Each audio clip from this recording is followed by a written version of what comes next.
កាហ្វេនៅកន្លែងនេះខ្ញុំឲ្យអ៊ុយមើលបងប្អូនចាមិនថាកាហ្វេមិនថា passion មិនថាទឹកអីផ្សេង strawberry ក្លុកអីហ្នឹងគឺឆ្ងាញ់មែនតើបងប្អូនហើយនិយាយពីថាសាច់កាហ្វេគេក៏ដូចជាកាហ្វេដែលគេឆុងហើយហ្នឹងណា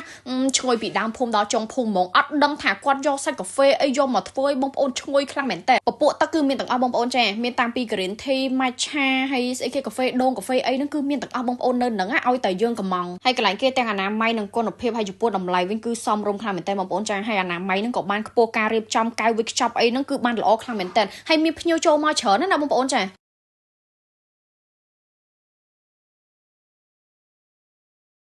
នៅលើដៃខ្ញុំនេះគឺកាហ្វេហើយនឹង passion បងប្អូនចា passion ក្លុកហើយចំពោះ passion ក្លុកវិញគឺគេយកផ្លែ passion យកមកធ្វើមកបងប្អូនរសជាតិវិញគឺឈ្ងុយខ្លាំងមែនតើមិនមែនយកម្សៅ passion ទេណាហើយមកល្មមអត់ជូរខ្លាំងហើយរបៀបថាវាមានជាតិផ្អែមចេញមកពីផ្លែ passion ហ្មងបងប្អូនអ្នកដែលចូលចិត្តញ៉ាំ passion ក្លុកពេលដែលបានញ៉ាំហើយមិនដឹងថាក្តីសុខប៉ុណ្ណាសំខាន់នៅកន្លែងគាត់នឹងកំងរសជាតិបានទៀតចង់បានជូរក៏បានចង់បានផ្អែមខ្លាំងក៏បានដែរអត់មានបញ្ហាបងប្អូនសំខាន់លើយើងកំងយើងចង់បានល្មមយើងកំងប្រាប់គាត់ទៅហើយនេះកាហ្វេដោះគោបងប្អូនចាមើលតើការ design របស់គាត់ទៅហើយគាត់មានតសេឈ្មោះអីនៅលើនឹងទៀតបងប្អូនហើយបើកាហ្វេដោះគោគេវិញមកល្មមបងប្អូនចានិយាយទៅកាហ្វេគេឡងឈ្ងុយហ្មងគ្រាន់តែខ្ញុំដើរចូលមកក្នុងហាងហ្នឹងគឺឈ្ងុយកាហ្វេឡើងពេញនឹងហ្មងបងប្អូននិយាយទៅកាហ្វេគេនេះគ្រាន់តែដាក់មកគឺឆ្ងាញ់ហ្មងបងប្អូនអត់ចាំបាច់ត្រូវថែមស្ករឬមួយក៏ថែមដោះគោហើយអីទៀតទេនិយាយទៅខ្ញុំកំងគេយកមកល្មមខ្ញុំចូលចិត្តញ៉ាំមកល្មមអញ្ចឹងណាបងប្អូនហើយអ្នកដែលចូលចិត្តញ៉ាំកាហ្វេអីមកកន្លែងហ្នឹងមកហើយលើដៃខ្ញុំនេះគឺ strawberry ក្លុកបងប្អូនចាយើងញ៉ាំបដៅយើងកយគុណមើលទេសភាពបដៅក៏ល្អដែរព្រោះដោយសារតែនៅកន្លែងហ្នឹងគាត់ design ចេញមកមើលទៅដូចបែបធម្មជាតិហ្មងមានដើមឈើមានកន្លែងអង្គុយហើយកន្លែងហ្នឹងគឺត្រជាក់មែនតើ